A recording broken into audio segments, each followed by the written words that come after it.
ভাই ময়ঙ্ক, আমার মনে হচ্ছে যে আমরা রাস্তা ভুল করে আগে বেরিয়ে যাইনি তো। আরে ভাই রাজ, দেখ তোকে তো আমি প্রথমেই বলেছিলাম কল করে জেনে নে। আর তুই আমার কথা শুনিসই বা কোথায়? আরে আই এম ভেরি শিওর রোহিতের বাড়ির রাস্তা এটাই, আমি আগে এসেছি আরে একবার। আগে ডেড এন্ড রয়েছে, শুধু তো জঙ্গলই আর জঙ্গল দেখতে পাচ্ছি। এবার কি করব? তুই একটা কাজ কর, এই মোবাইলটা নে আর এর মধ্যে চেক কর যে জিপিএস এ এই জায়গাটার নাম কি দেখাচ্ছে। আরে রাজ, এটা তো দেখছি খেজপাল রোড। খেজপাল রোড? কিন্তু রোহিতের বাড়ি যাওয়ার সময় তো এই খেজপাল রোড আসতোই না।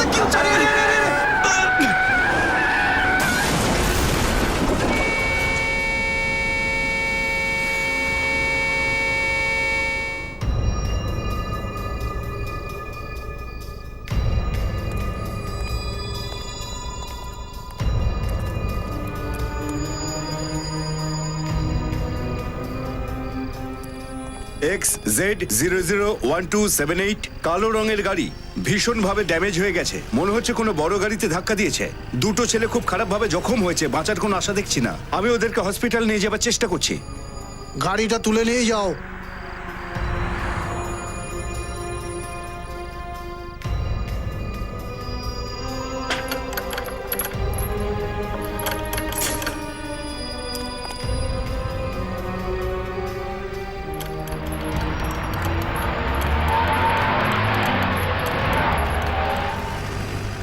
এটা কি?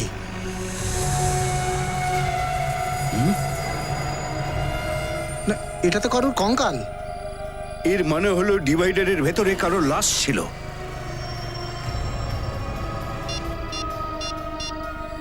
হ্যালো সিআইডি,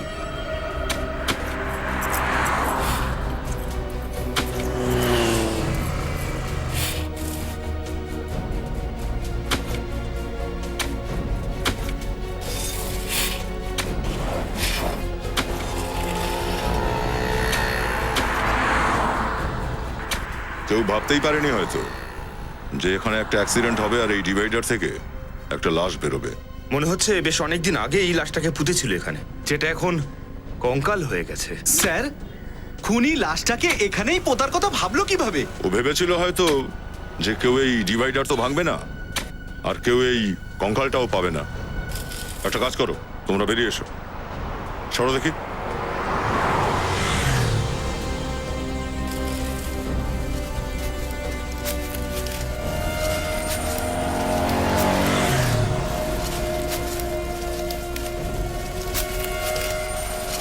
পিছন থেকে হাত দাও, সাবধানে সাবধানে।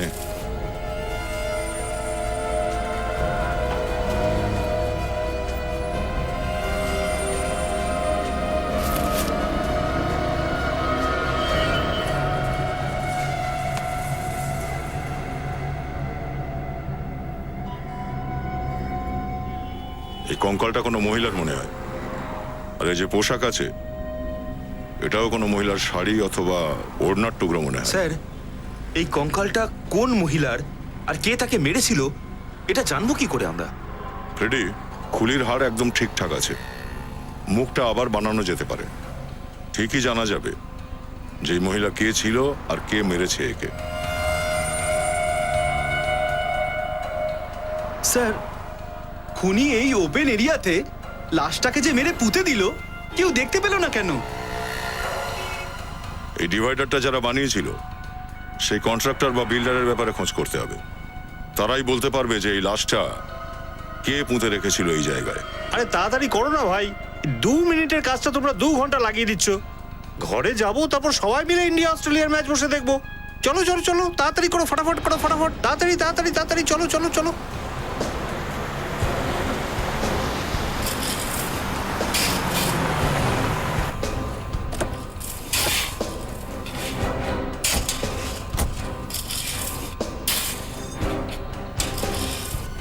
শোনো, এই যে ভাই, মালিককে এখানে,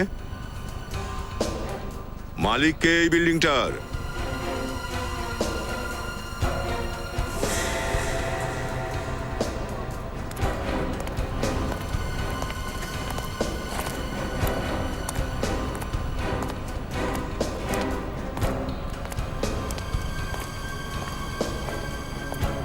ফাইভ স্কোয়ার কনস্ট্রাকশন কোম্পানির মালিককে এখানে। আগে আমি, বলুন। তেজপাল রোডে যে ডিভাইডার গুলো আছে সেগুলো আপনি বানিয়েছিলেন? আগে হ্যাঁ, কিন্তু আপনারা কে আর এরকম প্রশ্ন করছেন কেন? সিআইডি? দেখুন স্যার, আমরা কোনো ভুলভাল কাজ করিনি। ইনফ্যাক্ট ডিভাইডার বানানোর জন্য যে মেটেরিয়াল ইউজ করেছি সেটাও A1 কোয়ালিটির। সত্যি কথা বলছি, আমরা আজে বাজে কাজ করিনি। কোনো গাফিলতি করেননি আপনি? একটা মহিলার লাশ ডিভাইডারে পোতা আছে। মহিলার লাশ? স্যার এ কি কথা বলছেন আপনি? আগে হ্যাঁ, ওই মহিলাটার কঙ্কাল আমরা ওই ডিভাইডার থেকে পেয়েছি। আপনারা এভাবে আমার দিকে কেন তাকাচ্ছেন? আমি আমি আমি আমি কিচ্ছু করিনি। ইনি কে? ইনি একজন কন্ট্রাক্টর, ডিভাইডার বানানোর কন্ট্রাক্টর। আমি এনাকেই দিয়েছিলাম। দেখুন মানে আমি আমি কাউকে পারিনি, আমি কিছু করিনি। ডিভাইডার কবে বানানো হয়েছে? হ্যাঁ, ওই গত বছর 1 মে 2012 থেকে ওই 2রা জুন 2012-র মধ্যেই কাজটা হয়েছিল। 1 মে 2012 থেকে 2রা জুন 2012 পর্যন্ত। হ্যাঁ স্যার, দেখুন স্যার, ওই সাইটে তো সবসময় কাজ চলে না, ওই লেবাররা থাকে। স্যার আমি যদি কিছু করে থাকতাম তো লেবাররা জানতো না। স্যার হতে পারে যে লেবারগুলো কিছু জানে এই ব্যাপারে। ডিভাইডার বানাতে যতগুলো মজুর কাজ করেছে তাদের নাম আর ঠিকানা চাই আমার। আমি দেখা করতে চাই।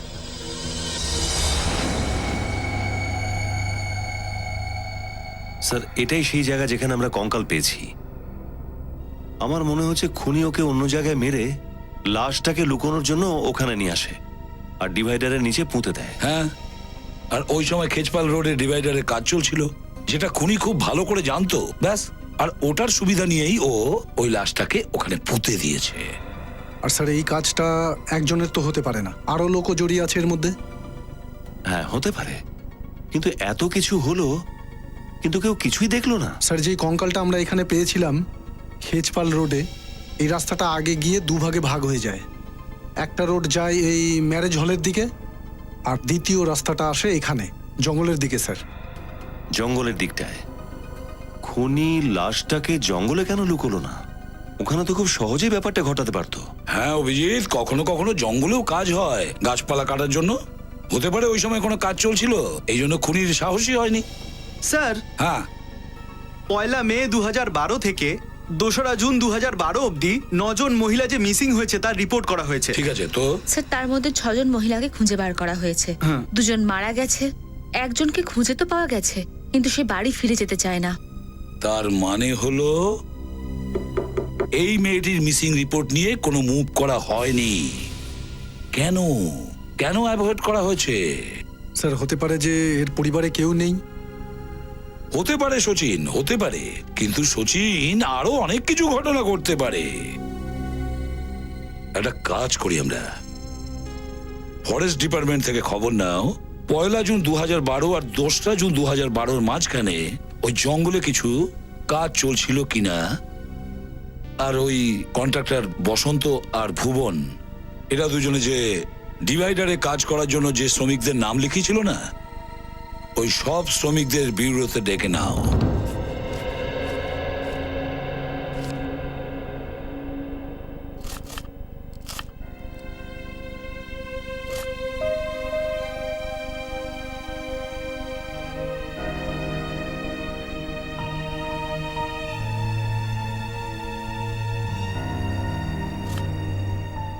চিন্তা করে কি হবে জিতুর বাবা?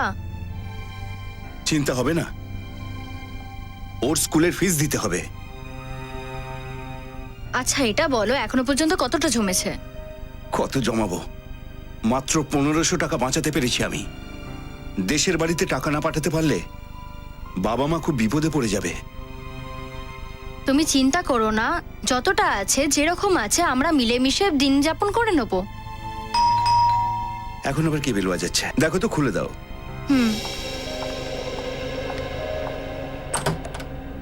বৌদি নমস্কার। নমস্কার, আসুন। হ্যাঁ বৌদি। আরে সোহন, কি ব্যাপার বল? ভালো আছি ভাই। দৈনিক আমার একটা ছোট্ট কাজ করে দিবি? দেখ ভাই, না করিস না কিন্তু, আমি তোর উপকার না কোনোদিন ভুলবো না। আরে বাবা ঘাবড়াচ্ছিস কেন? ব্যাপারটা কি বল? এই তুমি চিন্টুকে একটু দেখো, আগে বসে এখানে। দেখ, বসার সময় নেই আমার। আমি না কিছু দিনের জন্য, মানে কিছু সপ্তাহের জন্য বাড়িতে যাচ্ছি। তুই আমার এই ব্রিফ কেসটা তোর কাছে সামলে কিছু দিনের জন্য রাখতে পারবি? আরে বাবা, রাখবো। এর মধ্যে কি আছে? কি ঘরোয়া জিনিসপত্র আছে। এইটা কোনো ফেঁসে যাবার ব্যাপার নয় তো? কিসব কথা বলছিস ভাই? তুই আমার বন্ধু হোস, তুই আমাকে ভরসা করিস না? আরে না না ভাই, আমি তোকে পুরোপুরি ভরসা করি, কিন্তু তুই কোনো সমস্যায় পড়িসনি তো? না না ভাই, এমন কোনো কথা নয়। তুই শুধু এটা রাখ, আমি যেই ফিরবো তোকে আমি ফোন করব। ঠিক আছে ভাই, এবার আমি আচ্ছা, চললাম। ঠিক আছে, সাবধানে যাস।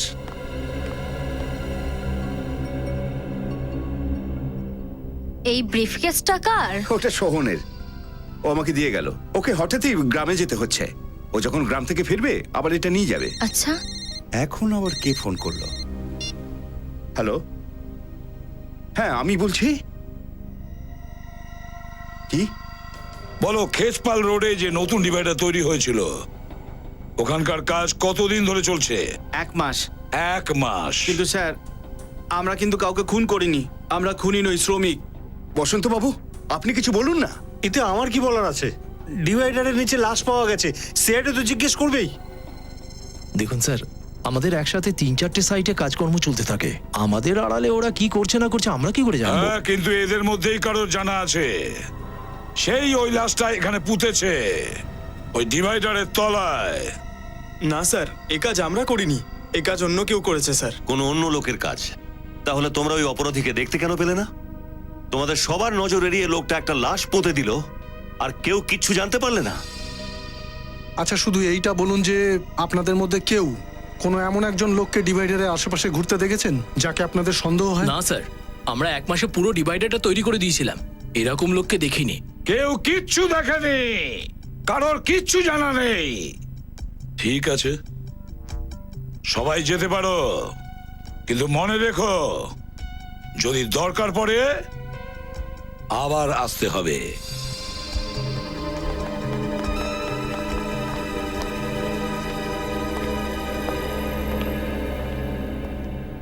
স্যার। স্যার, আপনি এদের যেতে কেন দিলেন? আমাকে একটা সুযোগ দিলে না, আমি এরকম করে ওদের মুখ থেকে সব বার করে নিতাম। পঙ্কজ, তুমি চান্স পাবে, এখন শান্ত হয়ে যাও। হ্যাঁ পূরবী? স্যার, ওই দৈনিক নামের শ্রমিককে একটু বেশি চিন্তিত লাগছে। দৈনিক? স্যার, চেহারাটা দেখে কিন্তু তাই মনে হচ্ছিল কিছু লুকোচ্ছে। হ্যাঁ অভিজিৎ, আমারও একটু গোলমাল লাগছে ওকে। এই সব লোকের ওপর নজর রাখো, ওই কন্ট্রাক্টরও আর ওই শ্রমিকদেরও, বিশেষ করে ওই দৈনিক।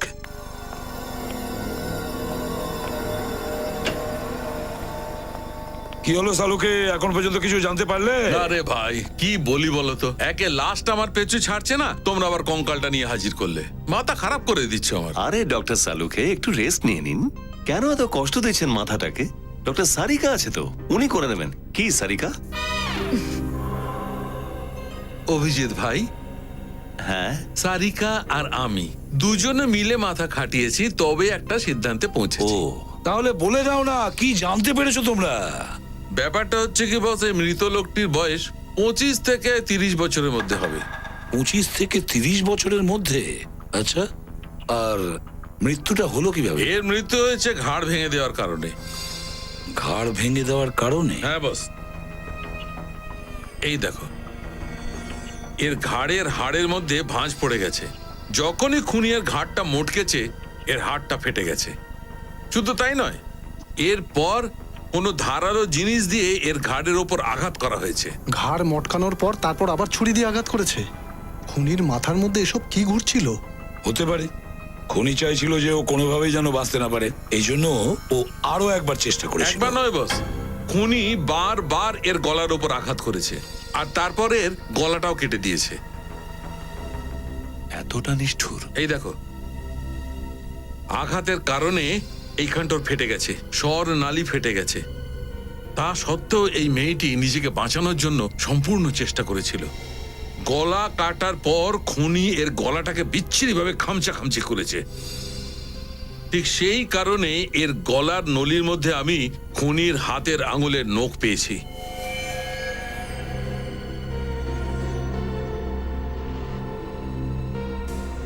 তাহলে অভিজিৎ, হয়তো খুনির হাতের আঙ্গুলে এই নখটা নেই।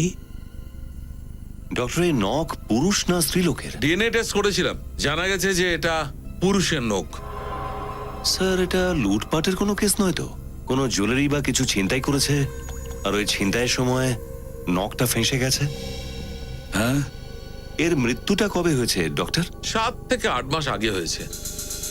7 থেকে 8 মাস আগে? তাহলে শালুকের একটা স্কেচ বানিয়ে দাও। স্কেচ তৈরি করেছি বস। করিয়েছো? তাহলে দেখাও। এসো দেখাচ্ছি।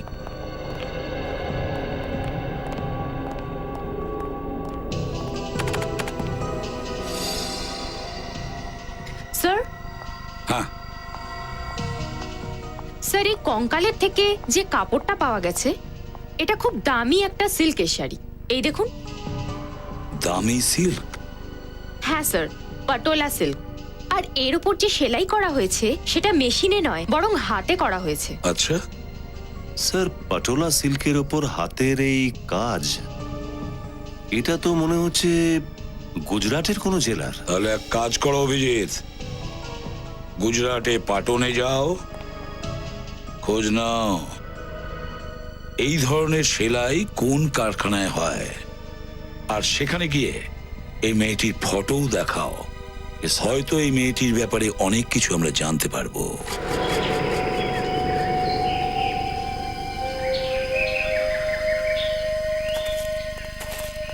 স্যার খেজপাল রোডে যদি কোনো মার্ডার হয়ে থাকে তার সাথে আমাদের কি সম্পর্ক? জানি না, সিআইডির ব্যাপার, তদন্ত চলছে, বলতে তো হবেই। 1 মে 2012 থেকে 2 জুন 2012 পর্যন্ত রিপোর্ট রেডি? হ্যাঁ স্যার, রেডি আছে। Very good.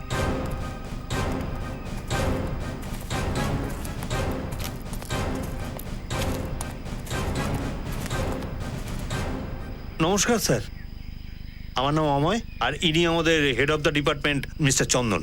Hello officer. Hello, নমস্কার স্যার। নমস্কার। দেখুন এটা আমাদের খুঁজে বার করতে হবে যে 1 মে 2012 থেকে 2 জুন 2012-র মধ্যে এই জঙ্গলের মধ্যে আপনাদের কোনো কাজ চলছিল? হ্যাঁ, কাজ তো চলছিল, কিন্তু কেন স্যার? সেই সময় একজন মহিলার খুন হয়ে যায় আর খুনি ওই মহিলার লাশ খেজপাল রোডের ডিভাইডারের তলায় পুঁতে দেয়। তাই আমরা এটা জানতে চাইছি যে সেই সময় জঙ্গলের মধ্যে কোনো অপরিচিত ব্যক্তিকে আসা যাওয়া করতে দেখেছেন? দেখুন, এমনিতে তো আমরা সন্ধ্যে 6টা অবধি কাজ করি, কিন্তু একবার আমাদের ওয়ার্কাররা রাত্রি 1:30 পর্যন্ত কাজ করেছিল। সেদিন কত তারিখ ছিল? খুব সম্ভব 1 জুন ছিল। আর আমরা ওই রাতে সমস্ত গাছের মার্কিং করছিলাম। ওই দিন রাতে এখানে এমন কোনো লোককে দেখেছিলেন ঘোরাঘুরি করতে যার ওপর সন্দেহ হয়?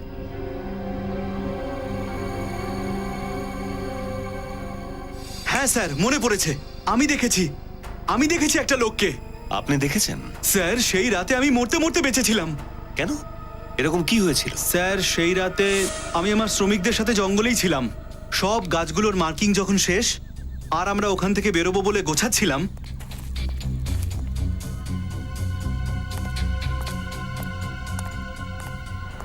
হঠাৎ করে একটা জোরে গাড়ি এলো আর আমায় ধাক্কা মারলো। আমি ওঠার আগে গাড়িটা রিভার্স করে চলে গেল আর আমার বাদিক থেকে খুব স্পিডে চলে গেল।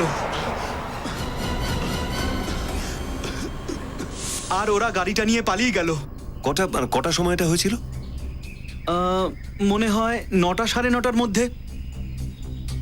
মানে ওটা খুনি ছিল, এখানে লাশটা রাখতে এসেছিল, জঙ্গলে কাজ করতে দেখে ফিরে চলে যায় আর খেজপাল রোডের ডিভাইডারে লাশটাকে পুঁতে দেয়। এই ডিভাইডারে শ্রমিকরা নিশ্চয়ই কিছু লুকোচ্ছে।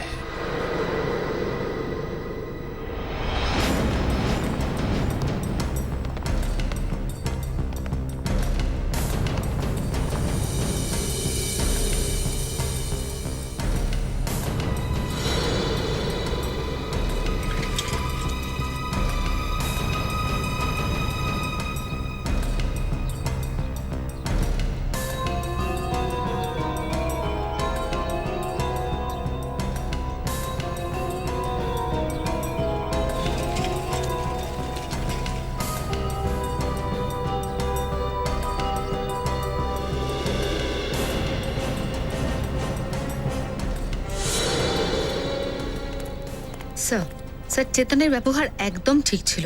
দেখে মনে হচ্ছে না ওখানে ভুল কাজ করবে। স্যার এদিকেও সব ঠিক আছে। কোনো মজুরের ব্যবহারে কোনো পরিবর্তন পেলে না? হ্যাঁ স্যার, যেমন করে ওরা আগে কাজে যেত এখনো ঠিক একইভাবে কাজে যাচ্ছে। দেখে তো মনে হচ্ছে না কোনো ব্যাপারের কোনো টেনশন আছে। টেনশন করছে না তার কারণ ওরা কোনো অন্যায় কাজ করেনি, কিন্তু এই যে দৈনিক, এর ব্যবহারটা একটু গড়বড়ে মনে হচ্ছে। আমি কতবার বারণ করেছি, এই সুহান লোকটা একদম ভালো নয়, আর তুমি আমার কথাটাই শোনো না, ঠেলে দিল না আমাদের বিপদের মুখে। তুমি চিন্তা করো না, আমি সমস্যা থেকে বেরোনোর একটা রাস্তা ভেবেছি। কিন্তু তুমি এই বিফকেসটা নিয়ে কোথায় যাচ্ছ? আচ্ছা আচ্ছা, তুমি সিআইডি কে দিতে যাচ্ছ না তো? এই রকম ভুল করো না, তুমি যদি নিয়ে যাও তাহলে তুমি ফেসে যাবে। তুমি কি আমাকে পাগল ভেবেছো? শুটকেসটা আমি সিআইডি কে দিয়ে দেবো? ব্রিফকেসটার সাথে নিয়ে এত ঘাবড়ে আছে কেন? কি আছে ব্রিফকেসের মধ্যে? স্যার, যখন ব্যুরোতে জিজ্ঞাসাবাদের জন্য ডাকা হয়েছিল তখনও দৈনিককে সব থেকে বেশি চিন্তিত লাগছিল। আরে কিন্তু তুমি কোথায় যাচ্ছ সেটা তো বলে যাও। এসে বলছি। আরে এই খাবারটা তো নিয়ে যাও। স্যার, আমার তো মনে হয় যে ও কঙ্কালের ব্যাপারে নিশ্চয়ই কিছু জানে। হতে পারে সচিন, চলো গিয়ে দেখি একবার যে যাচ্ছেটা কোথায়।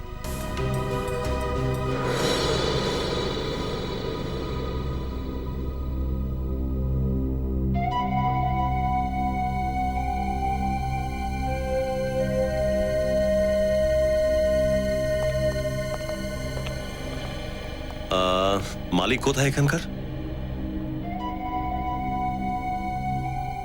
এক্সকিউজ মি,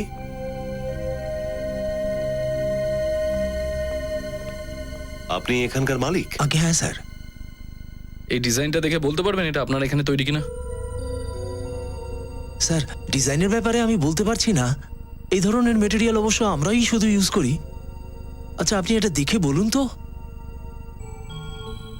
আগে স্যার, এটা আমাদের এখানকারই ডিজাইন, আর গত বছর এরকম ডিজাইনেরই আমরা দুটো শাড়ি বানিয়েছিলাম। এই শাড়ি দুটো কার জন্য তৈরি করেছিলেন আপনারা? কিন্তু আপনারা কে আর এরকম প্রশ্ন করছেন কেন? আমরা সিআইডি। দেখুন, ঘাবড়াবেন না, একটা কেসের জন্য আমরা এখানে এসেছি তদন্ত করতে। আমরা একজন মহিলার কঙ্কাল পেয়েছি, আর ওই কঙ্কালের উপরে শাড়ির টুকরো ছিল। তো আপনি প্লিজ একটু বলবেন কাকে বেঁচেছিলেন শাড়িগুলো? Sir 2 minute.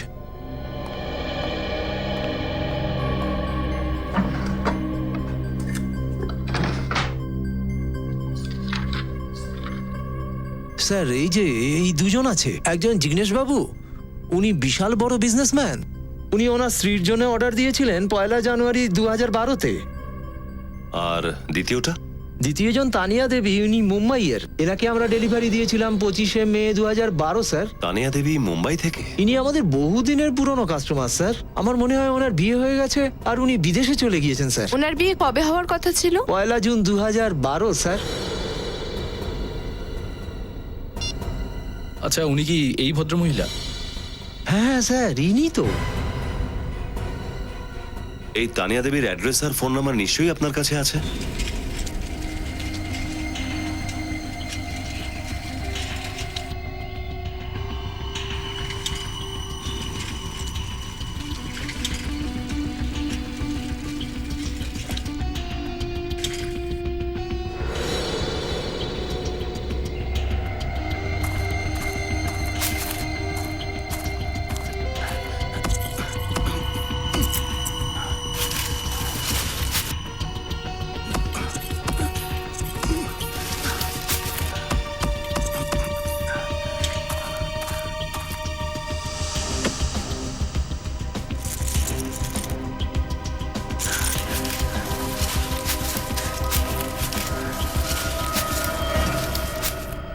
বাবু দৈনিক,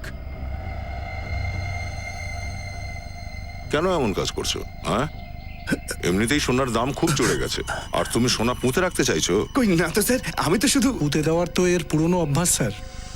এর আগে ওই মহিলাকে মেরে ওই ডিভাইডারে পুঁতে দিয়েছিল, আর এখন এখানে এই সোনা পুঁতছে। হ্যাঁ না না স্যার, আমি কাউকে পুঁতিনি স্যার, আপনি আমাকে দোষারোপ করছেন স্যার। আমরা অন্যায় দোষ দিচ্ছি, আর যেটা আমরা দেখলাম সেটা সব মিথ্যে। হ্যাঁ, আমি কিচ্ছু করিনি স্যার, আমি সত্যি কিছু করিনি স্যার। স্যার আমি কিচ্ছু করিনি স্যার। স্যার, তানিয়াকে চেনো তুমি? আমি সত্যি জানি না স্যার তানিয়া কে ছিল। স্যার, এতে খুবই দামি পাথর লাগানো রয়েছে, কোনো বিয়ের কোণের মনে হচ্ছে। বল দৈনিক, কার গয়না এগুলো? স্যার আমি সত্যি জানি না স্যার। তাহলে নিশ্চয়ই তুই চুরি করেছিস অথবা খুন না করেছিস। স্যার, আমি সত্যি করিনি স্যার, আমি কাউকে মারিনি স্যার, আমি কিচ্ছু করিনি স্যার, আমি শুধু নিজেকে বাঁচাতে চাইছিলাম স্যার।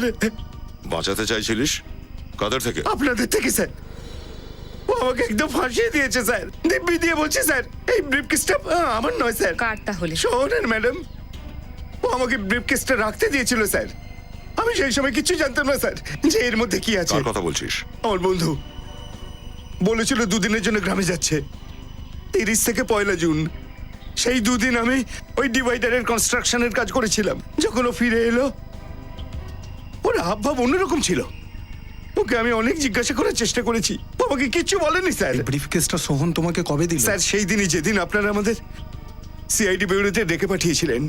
আমি খুব ভয় পেয়েছিলাম স্যার, সেই জন্য আমি ভয় পেয়ে ব্রিফকেসটা ভেঙে ফেলেছিলাম আর স্যার। যখন তুমি জানতে পারলে যে কিছু না বলে তোমার বন্ধু তোমাকে এই দামি গয়নাগুলো রাখতে দিয়েছে, তো তোমার সন্দেহ হয় ওর উপর। হ্যাঁ স্যার।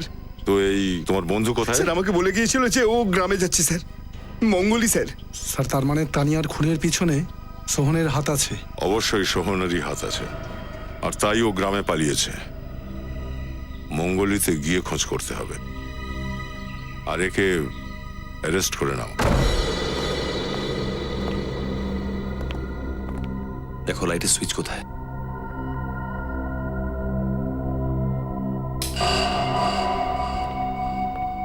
ঘরটা তো বেশ সুন্দর করে সাজানো দেখছি, যেভাবে বিয়েতে সাজানো হয়, কিন্তু ফুলগুলো বাসি হয়ে গেছে। স্যার মনে হচ্ছে এই সমস্ত ব্যবস্থা তানিয়ার বিয়ের জন্য করা হয়েছিল। স্যার 1 জুন 2012 পর মনে হয় না কেউ এই বাড়িতে এসেছে। বিয়ের দিনই বেচারির খুন হয়ে গেছিল নাকি? কিন্তু স্যার তানিয়ার গায়েব হওয়ার রিপোর্ট কেউ লেখায়নি কেন? প্রতিবেশীরা বলছিল ও এখানে একা থাকতো। মনে হয় ওর ফ্যামিলিতেও কেউ নেই স্যার। বাড়িটা খুব ভালো করে চেক করো, দেখো কাজের কোনো জিনিস পাওয়া যায় কিনা। স্যার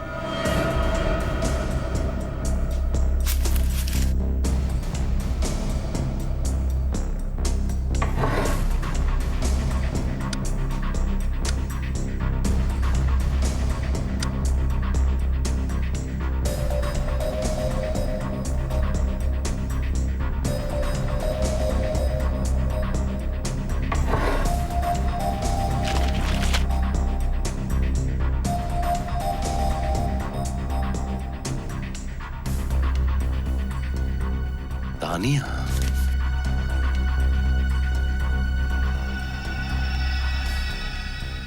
স্যার কিছু পেলে নাকি? হ্যাঁ স্যার, তানিয়ার বিয়ের card. Tania weds Manik, 1 June 2012, Shubhangi banquet hall, Khejpal road. Sir তার মানে আপনার সন্দেহ সত্যি হয়েছে। তানিয়া ম্যারেজ হলে যাওয়ার জন্য বাড়ি থেকে বেরিয়েছিল, কিন্তু রাস্তায় কেউ ওকে খুন করেছে। তানিয়া ওয়েডস মানিক। এই মানিককে ব্যুরোতে ডাকো, সেই বলবে 1 জুন 2012 কি হয়েছিল তানিয়ার সঙ্গে।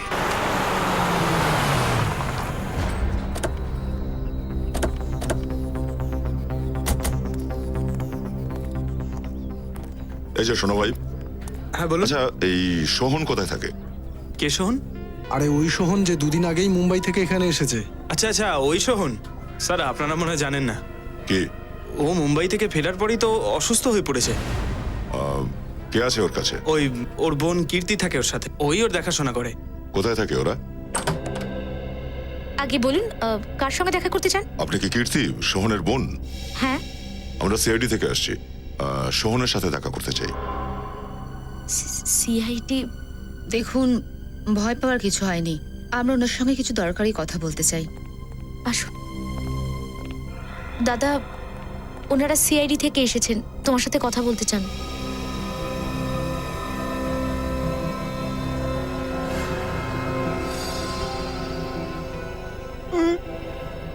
আপনারা দাদাকে কি জিজ্ঞাসা করতে চান?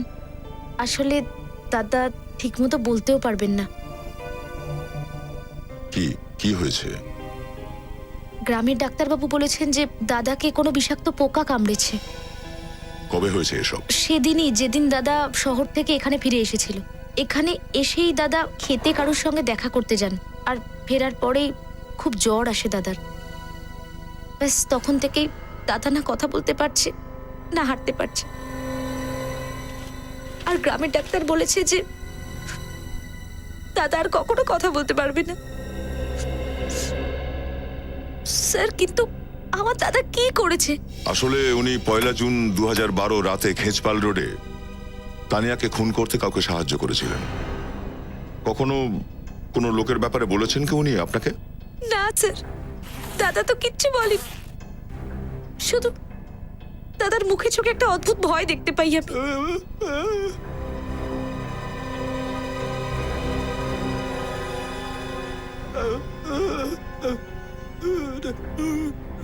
কি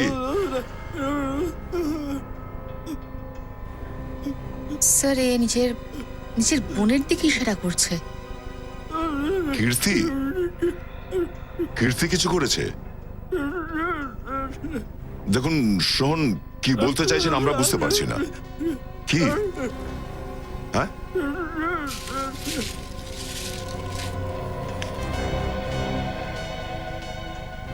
রক্ত? স্যার, এক মিনিট। হ্যাঁ সচিন, এই দেখুন স্যার, সোনের ব্যাগের থেকে এই কার্ডটা পেয়েছি, আর এটাতে রক্ত লেগে আছে। সমাজ সেবা কার্যক্রমের এটা একটা ভিআইপি পাস, যেটা 1 জুন 2012-তে অনুষ্ঠিত হয়েছিল। এটাই অনুষ্ঠানের চিফ গেস্টের কার্ড তো। আর স্যার এই যে রক্ত লেগে আছে, এটা তানিয়ার না তো? হতে পারে সেটা। এই ভিভিআইপি পাসটা সোহনের ব্যাগে ছিল, তার মানে ইনি নিশ্চয়ই এই চিফ গেস্টকে চিনতেন।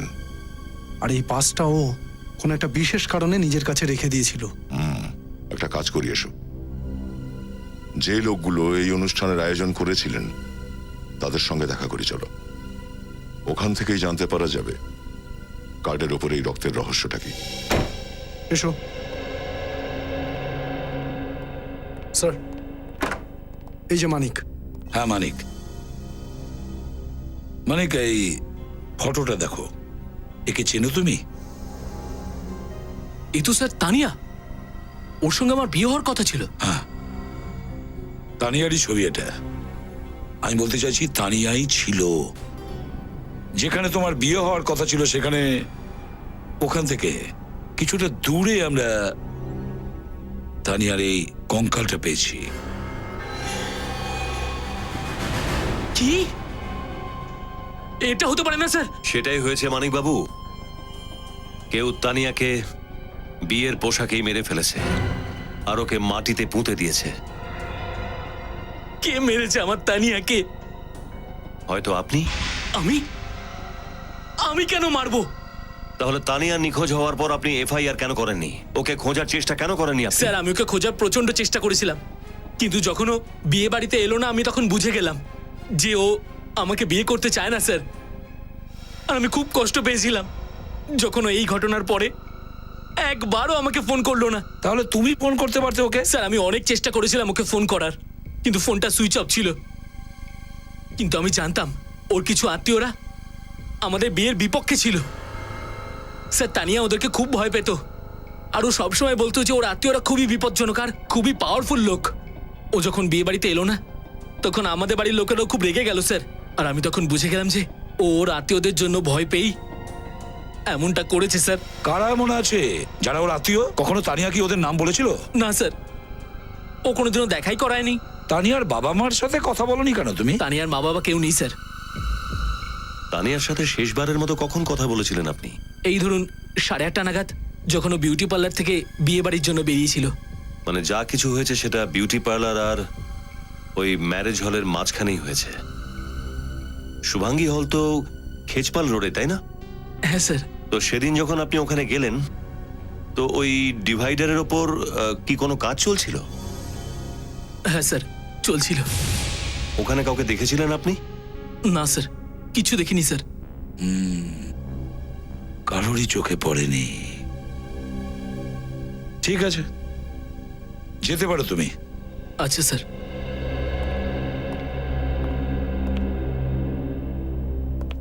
আত্মীয় কোথায় গেল? তানিয়ার আত্মীয়রা, যাদের জন্য তানিয়া এতটা ভয় পেত? স্যার হতে পারে ওর ভাই বোন, কেননা মা বাবা তো মারা গেছে ওর। স্যার সোহন আমাদের তানিয়ার মৃত্যুর বিষয়ে কিছু জানাবার চেষ্টা করছিল। ও বারবার নিজের আঙুল দেখাচ্ছিল আর নিজের বোন কীর্তির দিকে ইশারা করছিল। খোঁজ নাও তানিয়ার কোনো ভাই আছে কি না।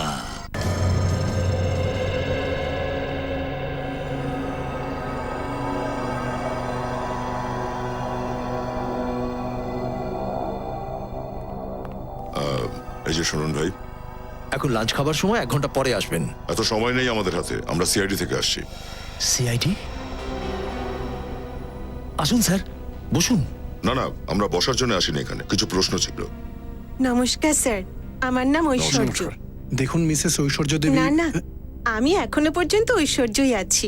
ও মিস ঐশ্বর্য, আচ্ছা এটা বলুন যে 1 জুন 2012-তে এখানে একটা চ্যারিটি ইভেন্ট করা হয়েছিল, রাইট? হ্যাঁ স্যার, বছরে আমরা একবার চ্যারিটি ইভেন্ট করে থাকি, এই বছরেও করব। আপনাদের ইনভাইট করলে আপনারা আসবেন তো স্যার? আসবার চেষ্টা করব। আপনাদের আসতেই হবে।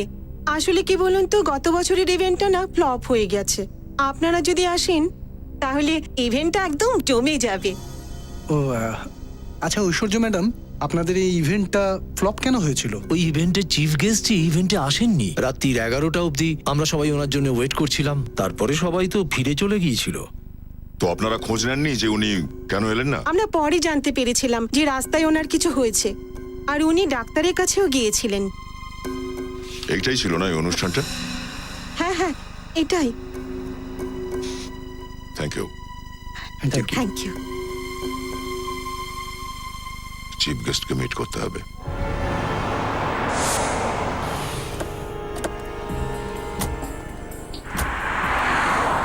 এইখানটায় পেয়েছিলাম তানিয়ার কঙ্কাল, আর একটু পরে যে দুটো রাস্তা যাচ্ছে, এই দিকটাতে তো ম্যারেজ হল, আর এই দিকটাতে জঙ্গল আছে। খুনি তানিয়ার লাশটাকে জঙ্গলে পুঁতে দেওয়ার চেষ্টা করেছিল, কিন্তু সেখানে কাজ চলছিল, তাই ওখান থেকে ফিরে চলে আসে আর এখানে ডিভাইডারে পুঁতে দেয়। হ্যাঁ স্যার, বিয়ের পোশাক পরেই তানিয়া বিউটি পার্লারটা থেকে বেরোয়। রাস্তাতেই খুনির সাথে দেখা, যাকে আগে থেকেই সে চিনতো। তারপর দুজন একসাথে ম্যারেজ হলের উদ্দেশ্যে রওনা হয়। কিন্তু ম্যারেজ হল পর্যন্ত পৌঁছয়নি ফ্রেডি, তার আগেই খুনি নিজের কাজ করে দেয় আর এখানে তানিয়াকে পুঁতে দেয়। স্যার কিন্তু একা একা এটা করলো কি করেও? কেউ হয়তো ওকে সাহায্য করেছে। হ্যাঁ স্যার, এই কাজটা কোনো কনস্ট্রাকশন সাইটের ওয়ার্কারই করতে পারে। অন্য কেউ করলে এরকম ফিনিশিং করতে পারতো না। পরের দিন যখন বাকি ওয়ার্কাররা এখানে আসতো, তখন এবড়ো খেবড়ো কাজ দেখে ওরা আবার এটাকে ভেঙে ফেলতো, তখনই লাশটাকে দেখতে পেতো। স্যার, এই কাজটা নিশ্চয়ই সোহন করেছে। ওর কাছেই তো সোনার গয়না ছিল, যেটা ও দৈনিককে দিয়েছে। হয়তো তানিয়ার গলা থেকে নিয়ে দিয়েছে। আর সোহনকে এই কাজটার জন্য একটাই লোক ডাকতে পারে। হ্যাঁ দয়া, একদম ঠিক দয়া, একদম ঠিক। ঠিক ভাবছো তুমি। সমস্ত প্রমাণ ওই লোকটার দিকে ইঙ্গিত দিচ্ছে। খুনি ওই দয়া। হ্যাঁ ওই, তুলে নাও ওকে। চল চল চল চল চল চল, জলদি কর জলদি কর। আরে তুই ভেতরে কি করছিস? হ্যাঁ, আরে 4 দিনের কাজ ছিল 8 দিন লাগিয়ে দিচ্ছিস তোরা। কি ধরনের অলস লোক তোরা? আজ থেকে লিফটের কাজ শুরু হওয়ার কথা, সেটা কবে শুরু হবে? মাথায় ঢোকে না তোদের ব্যাপারটা? আচ্ছা ভুবন বাবু, আপনি কি কন্ট্রাক্টরকে শুধু লেবারদের উপরে চাচাবার জন্যই রেখেছেন? আসলে বসন্তবাবু এরকমই, ছোট ছোট কথায় রেগে যান ঠিকই, কিন্তু লেবারদের দিয়ে ভালো কাজ করিয়ে নিতে পারেন। আচ্ছা, আপনি কোনো তানিয়া নামের মেয়েকে চিনতেন? তানিয়া? না স্যার। ঠিক আছে। আরে চল চল চল চল, তাড়াতাড়ি কর তাড়াতাড়ি কর। জানি না কখন কাজ শেষ করবে এরা, বুঝতেই পারছি না কিছু। স্যার, আপনারা এখানে কি করব, সিআইডির কাজটাই এরকম, আসা যাওয়া লেগেই থাকে। হ্যাঁ স্যার।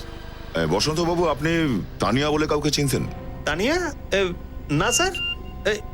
এই তানিয়াটা কে স্যার? আমি কোনো তানিয়াকে তো জানি না। এর গলার হাড়ের মধ্যে আমি খুনির হাতের আঙুলের নখ পেয়েছি।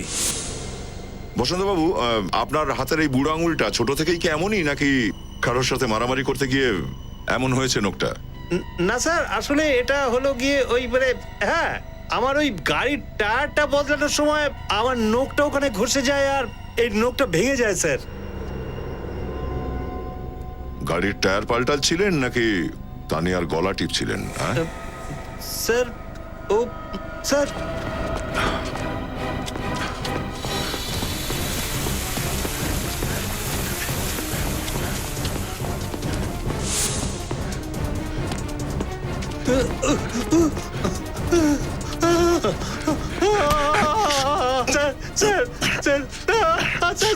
দৌড়ানোর খুব ইচ্ছা না? বল। ফেলে দেবো ওপর থেকে, বল কেন মেরেছিস তানিয়াকে? না স্যার আমি কিচ্ছু জানি না স্যার আমি কিচ্ছু জানি না আমি কিচ্ছু জানি না কিছু স্যার জানিস না তুই, না? আমি কিচ্ছু জানি না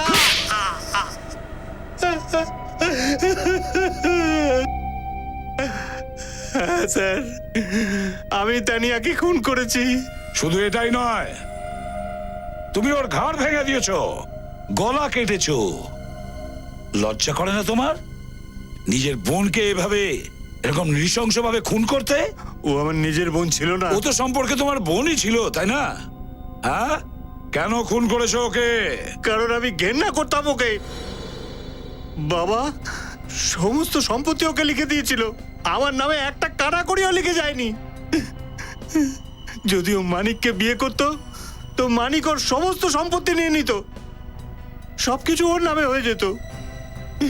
এই জন্য আমি তানিয়াকে ডাকলাম।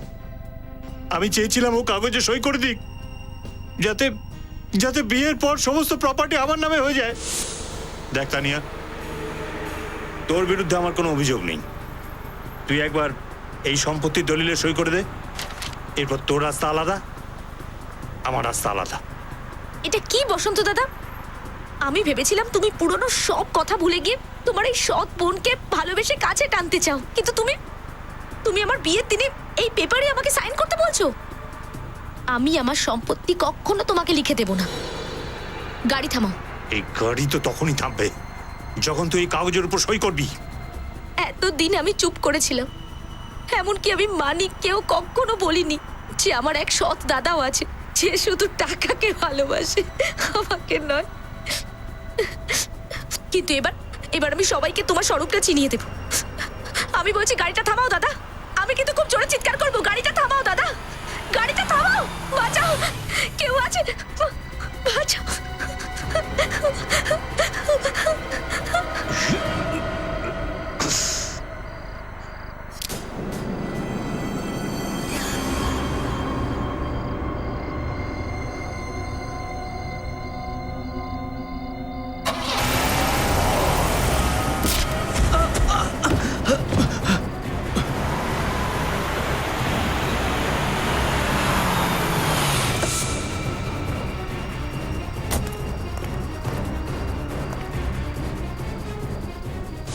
হ্যাঁ শোন, সাইটে চলে আয়, তাড়াতাড়ি কর, তাড়াতাড়ি কর।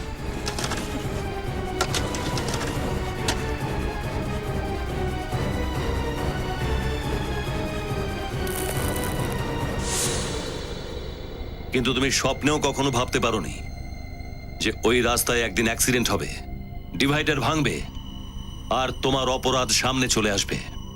কেন সোহমের উপর হামলা করেছো তুমি? কারণ একমাত্র ওই ছিল যে আমার রহস্য জানতো। তারপরে ধরা তো তুমি পড়লে, হ্যাঁ? ধরা তো পড়লেই। কি মনে করেছিলে তুমি যে সম্পত্তির জন্য তুমি তোমার বোনকে এত নৃশংসভাবে খুন করলে সেই সম্পত্তি তোমার নিজের হবে? না, আদালত তোমাকে ফাঁসি দেবে, ফাঁসি।